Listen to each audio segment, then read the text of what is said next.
Hey, bonjour tout le monde, Marc-André de Motocycliste.net. Puis aujourd'hui, on a quelque chose de spécial aujourd'hui. C'est on teste une moto de style aventure. C'est pas une moto aventure, c'est une moto style aventure. Donc c'est une touring.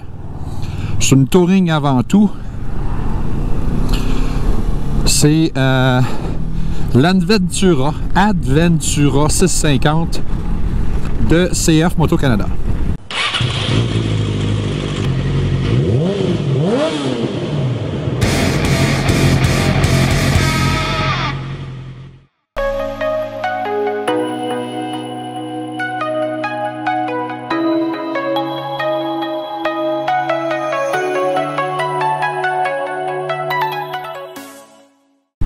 Et celle-là, elle est spéciale parce qu'on l'a eu tout l'été. On a eu la chance de l'essayer. On a mis 3000 km au compteur de cette moto-là parce qu'on voulait en avoir le cœur net. Et c'est une moto chinoise. Ouais, c'est fabriqué par CF Moto parce que CF Moto, c'est un manufacturier de motos avant tout. Donc, avant d'avoir des VTT puis des côte à côte, on avait des motos chez CF Moto. Il y avait la NK 650 dans le temps, qui est la moto officielle des services de police de la Chine. En Chine, les services policiers, ça roule avec des NK 650. Et peut-être qu'ils vont se mettre à rouler avec ceux-là. Avec les Adventura, parce que c'est vraiment une moto Grand Touring. Ils l'appellent Adventura, mais je suis pas sûr si les Chinois qui l'ont conçu, ils ont vraiment saisi c'est quoi une moto aventure. C'est très très différent. Même si le lien avec KTM est très très prononcé chez CF Moto, parce que c'est CF Moto qui manufacture une panoplie de petites cylindrées KTM. Parce que CF Moto, c'est un motoriste avant tout. Donc, on a là-dessus, c'est un parallèle, un bicylindre parallèle 650cc, on parle de 61 chevaux. Ouais, 61 chevaux pour cette moto. Approximativement 55 livres-pieds de couple, qui la classe à peu près dans le standard. Moteur là-dedans, ce que j'apprécie beaucoup, c'est son couple et le son de l'admission. Il est vraiment très très bien. Il est particulier. Puis moi j'avais une 650 là, une Z650 de Kawasaki qui est la même configuration moteur. Puis la Z650, c'est quand même une moto qui est reconnue, qui est très très connue et reconnue pour ses performances et sa qualité, sa durabilité. Donc, très bien comme moto, là. Ouf, on va ouvrir un petit peu. Comme je dis, c'était une grande touring. C'est une moto à tout faire, dans le fond. Tu peux aller travailler avec ça, tu peux aller faire un voyage Montréal-Québec avec quelqu'un assis en arrière confortablement, parce qu'il y a aussi des valises sur cette moto-là. Ça vient d'origine, les valises latérales, que tu peux mettre un casque intégral complet dans chaque valise, mais là, tu peux plus rien mettre d'autre. Mais si tu t'en vas quelque part, tu as besoin de serrer tes casques, parce que les casques, dans certains cas, ça peut être très, très, très dispendieux. Tu peux mettre tes casques dans un valise. Bon. Ce que j'aime beaucoup d'ailleurs, c'est le tableau de bord. C'est pas mal standard sur pas mal de modèles maintenant de CF Moto, parce que CF sont revenus en force. Ils ont 6 ou 7 modèles à partir de 125cc jusqu'à 800cc. Ils ont une vraie aventure qui arrive, je crois, cet automne 2022, qui devrait plaire aux puristes. Vraiment une moto aventure comme telle. Sauf que cette 650-là, elle a quand même certains avantages, parce qu'elle a une suspension complètement ajustable en avant, en arrière, compression et détente. Une jambe, côté gauche, c'est la compression, côté droit, c'est la détente. Puis l'amortisseur arrière est ajustable en compression et compression, précharge et détente. Donc c'est standard, c'est très bien. On peut vraiment pas se plaindre. Parler de pneumatiques, on va parler des... c'est des Pirelli. Eh oui! Oui, je suis un grand fan des pneus Pirelli. Des Pirelli Angel GT, donc des pneumatiques qui sont parfaitement adaptés pour une grande touring. Là, on dit une GT, mais dans le fond, c'est ça. C'est pas une moto-aventure, c'est une touring capable de faire un petit peu de tout. Et j'apprécie beaucoup cette moto pour son confort, protection des éléments. C'est vraiment très très bien. Puis une chose qui est vraiment cool, c'est que vu qu'on l'a essayé beaucoup, comme je vous dis, Jason est monté jusqu'à Man X5, on peut vous révéler l'autonomie réelle de cette moto-là. Donc on parle de plus de 250 km avec un réservoir plein et le réservoir a une capacité de 18 litres. Donc Montréal-Québec sur l'autoroute, c'est possible à vitesse normale, à la vitesse légale. C'est pratiquement faisable, rien d'une traite. Et c'est l'avantage de cette moto-là, c'est que c'est une moto qui est faite autant pour faire du urbain, de la campagne comme on fait là présentement, ou faire justement de la randonnée longue distance. Bref, ça travaille très très bien. C'est confortable. Ce que j'aime aussi, c'est la hauteur des poignets. On n'est pas trop bas, on n'est pas trop haut, on est juste correct. Même pour mon gabarit à 6 pieds 3. Jason 6 et 1. Jusqu'à... Puis la hauteur au sol de la selle, j'ai pas les chiffres parce que je mémorise pas toutes les spécifications, là. Mais la hauteur est quand même raisonnable, donc à partir de 5 et 4, 5 et 5, toujours en pied, là, on peut toucher par terre confortablement avec les deux pieds. Ben, sur un 5 et 2, là, on va être sur le bout des orteils, mais quand même, avoir les deux pieds au sol, ça, c'est quelque chose que j'apprécie beaucoup. Je suis présentement en 5e vitesse, je roule 50 km/h. On sent... C'est un moteur qui développe beaucoup assez bas dans les tours et dans les moyens tours. C'est un moteur... les parallèles, ça manque un petit peu en haut en puissance, mais il est parfaitement adapté pour ce type de véhicule-là. C'est vraiment très, très bien. Ouais, ça, une chose qui est le fun, là, c'est le bruit d'induction, comme je disais plus tôt.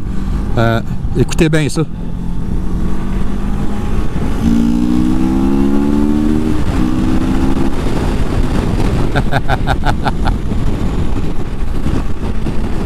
Vraiment un bruit qui est complètement grisant. Grisant. Et encore là, c'est une 650, oui, je le sais. C'est pas une affaire ultra puissante. Mais dans les conditions actuelles, comme on roule dans les routes du Québec, est-ce que tu as vraiment besoin d'un 1000, d'un 1200 ou même d'un 1800 là, si tu en vas dans certains types de configuration moteur? La réponse à cette question-là, c'est non. Parce que ça se dégosse. À vitesse d'autoroute, c'est un charme, là. Elle aime dormir à 100 km/h, elle dort dans le trou. C'est pas compliqué, là. Elle dort dans le trou, puis elle est bien. À vitesse supra-légale, cruiser à 120 en quelque part dans un trou perdu, elle est très à l'aise. Ben, moi, ce que j'adore, c'est ça.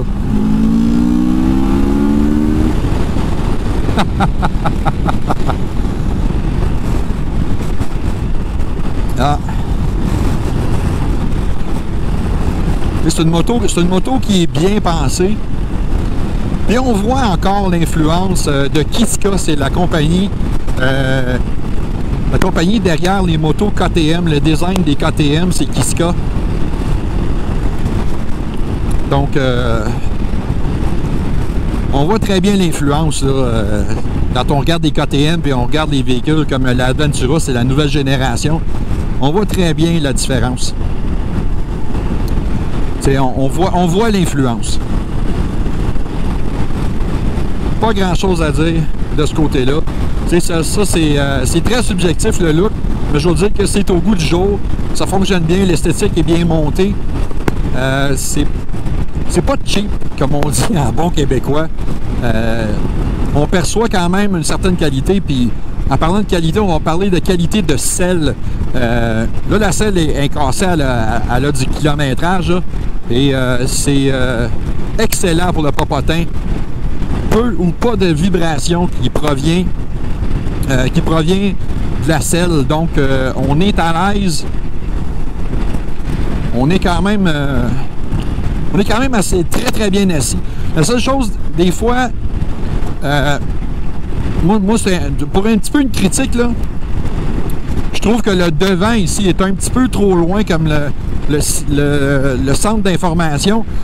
Il est très lisible. Puis là, j'ai pas mes lunettes. Puis il y a bien des motos, je serais pas capable de lire. Mais là, j'ai aucun problème à le lire. Fait que ça, c'est pas un problème. Ça va bien, mais je trouve ça un peu loin. Alors pour la vitre en avant, je dois dire que c'est quand même assez efficace. Je ne déteste pas.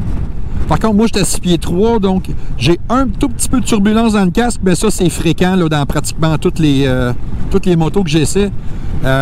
Jason m'avait fait le commentaire que lui, aucune turbulence dans son casque, puis moi, j'ai un casque à palette. Fait que ça aide pas non plus.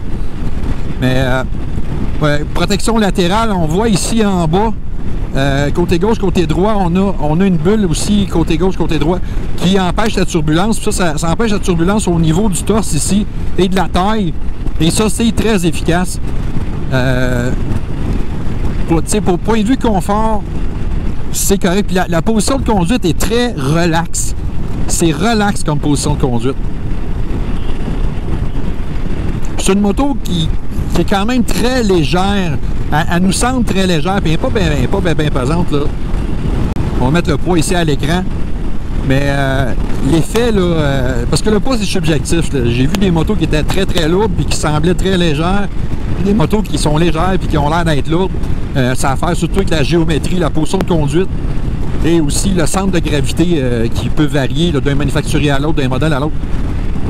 Donc ici, là, on a une moto qui réagit très bien au changement de direction. Comme là, on a une belle courbe prononcée. Ah, les Pirelli.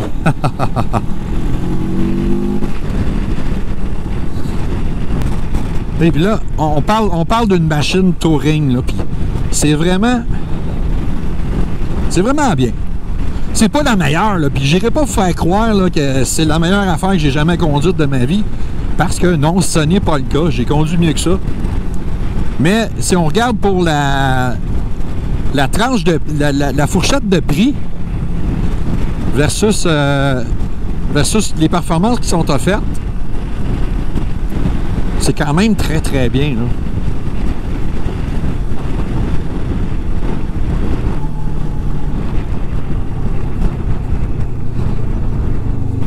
Ce qui est le fun ici, c'est que la route est vraiment maganée. Puis la suspension, ça c'est une affaire, ça c'est hyper important. Puis tu sais, je commence à prendre de l'âge, je suis dans la mi-cinquantaine.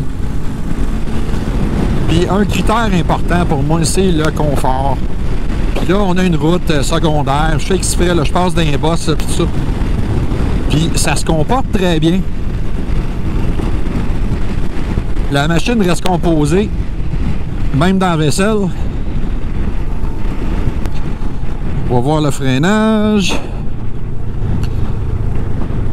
Là, naturellement, frein ABS.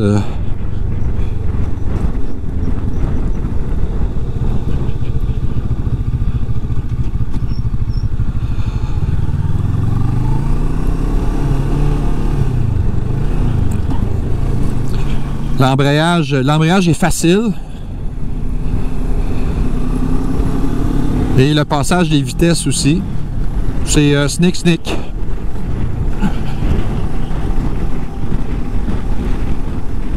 Moi, c'est mon test habituel, c'est changer les vitesses sans appuyer sur l'embrayage. Et test réussi.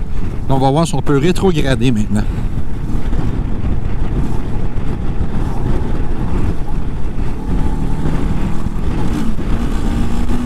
Ouais.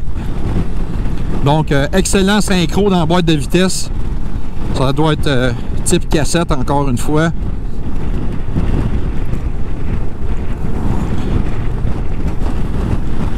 Non, j'ai vraiment pas un mot à dire.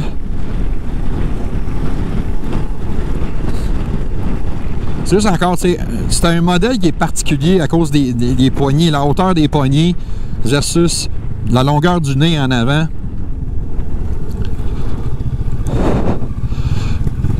Il faut s'y faire. Alors, quand on regarde ça vite, je vais juste faire un petit arrêt pour ajouter une caméra. L'ergonomie, la position des boutons sur les poignées, tout est facile, c'est relativement facile à jouer.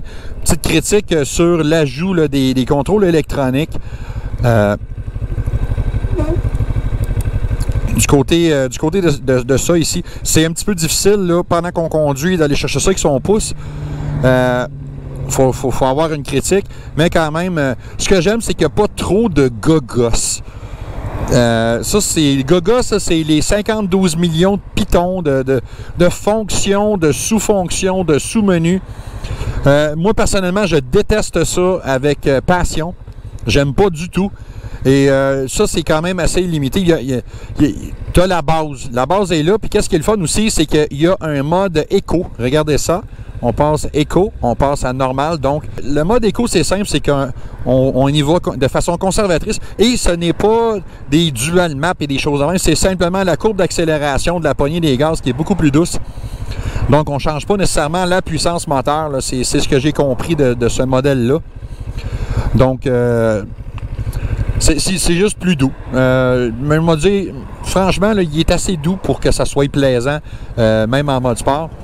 Mais en mode touring, surtout avec un passager, moi je vois beaucoup le mode éco plus utilisé justement pour avoir et plus doux puis éviter l'effet de bobblehead avec l'accélération et les freinages. Donc c'est apprécié. Il y a les freins ABS. C'est la base avec quelques fonctions avancées, puis c'est ça que j'apprécie parce que c'est relativement facile. C'est facile parce que tu sais, quand tu as des menus, des sous-menus, des ci, des ça, tu vas te servir de ça une couple de fois, puis après ça, t'arrêtes. Honnêtement, là, vous dire pour de vrai, fait que tu payes pour des affaires que tu ne te sers pas nécessairement, tu vas trouver ton setting que tu préfères, puis après ça, tu laisses ça de même. Ça, ah oui, j'avais oublié, là, parce qu'il y a la petite affaire Bluetooth là, qui flash dans le tableau de bord. Là, on s'en va dans du territoire que je n'aime pas. Du moins pas encore. Il y a une application qu'on peut connecter, puis qu'on peut transférer, on peut envoyer du GPS, des affaires de même. Moi, je l'ai essayé de façon sommaire. C'est long, c'est pas réactif.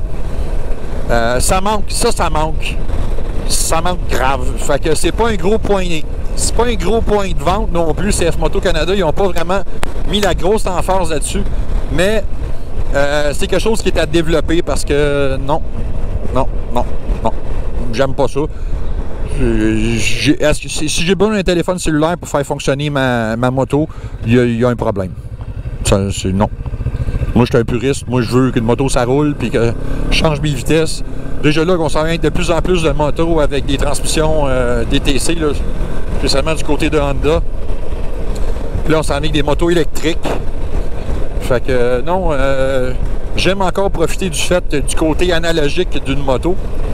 Mais certains d'entre vous vont apprécier ça, ils vont vouloir ce côté techno-là, et je le comprends. Pour l'instant, l'application, elle a besoin d'un peu plus de raffinement, surtout que ça soit convivial, ça soit relativement facile à comprendre, parce que moi, comme bien des gens, je vais vous dire, j'ai pas envie d'ouvrir un livre ou aller voir des vidéos pour réussir à configurer ça. Moi, j'ai installé ça sur un téléphone, il faut que ça soit assez intuitif que ça fonctionne tout de suite. Pas compliqué, hein? Puis avec tout le kilométrage qu'on a fait avec cette machine-là, je peux vraiment pas commencer à dire que ça va pas bien. Parce que oui, effectivement, ça va bien, ça fonctionne. Est-ce que c'est mon genre de machine personnelle? Non. Je préférais une aventure, mais ça, c'est des préférences personnelles. Mais en tant que gars de web, là, de YouTuber qui essaye des motos, je peux pas vraiment y trouver de faute. Puis avec ce moteur-là, Avec ça, c'est grisant, là. Quand tu tords le poignet, puis ça fait ça.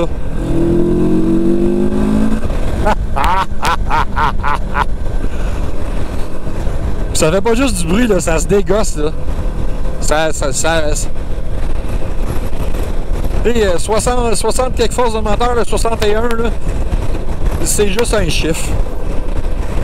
Parce que quand tu réussis à prendre l'agrément puis avoir assez de puissance pour te tirer de même, pas certain, moi, que tu as besoin d'un 1000 là, pour faire ça.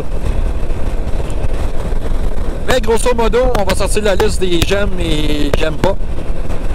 J'aime l'autonomie, plus de 250 km réel et testé. La puissance moteur, le son d'induction du moteur, le freinage qui est très doux, très progressif, facile à moduler. Il est bien chaussé aussi, les Pirelli Angel GT, un des meilleurs pneus touring qu'il n'y a pas sur le marché, selon moi. L'ergonomie de conduite qui est relax, tout en ayant un petit côté de GT, légèrement penché par en avant, légèrement. J'aime beaucoup. Le passage des vitesses, l'embrayage, ça c'est très bien. Somme toute, un bel ensemble de pièces, puis un bel effort là, pour le retour de CF Moto en sol canadien après 4 ans d'absence, 4-5 ans d'absence.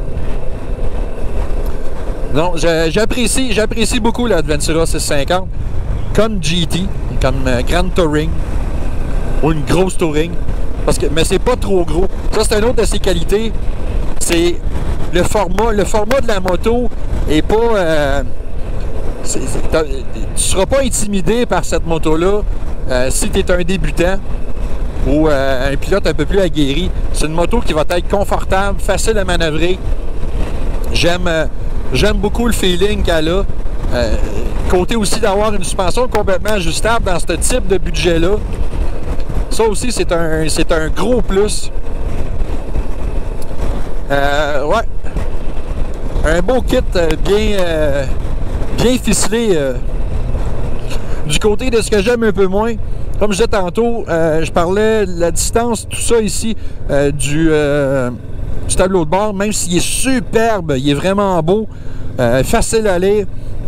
Je trouve que la géométrie interne ici est comme un peu bizarre, c'est trop bas, à mon avis, et c'est très différent de beaucoup de choses. Ça donne l'impression qu'on est assis avec des poignées relevées sur une motosport. Si ceux qui font de la moto, là, qui ont eu des motosports, qui ont maintenant des touring ou des sport touring, c'est bas. C'est bas, c'est en bas en bas. Donc, ça c'est un irritant pour moi, ça. Mais encore là, ça fonctionne, mais c'est une question de perception. Un autre point négatif, mais un négatif qui peut être impositif. Si vous êtes très grand comme moi, on est à la limite de la protection de la bulle. Mais tu sais, Jason il est à 6.1 puis il a dit qu'il n'y avait pas de problème. Mais si tu as un casque à palette comme moi, la bulle est juste un petit peu juste un petit peu. Mais c'est correct. Ouais, c'est facile.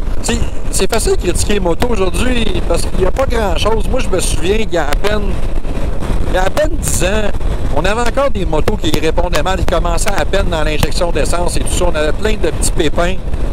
On essayait d'amener des technologies. Puis des fois, c'était mi-figue, mi-raisin. Mais là, même encore là, c'est un CF moto. Puis c'est ficelé comme ça. C'est vraiment très, très bien. Ah oui, un autre aussi, j'avais oublié, c'est les valises qui sont incluses. Les valises latérales, souvent sur un GT, un Grand Touring comme c'est là, c'est une option, puis c'est une option où il faut l'acheter dans l'après-marché.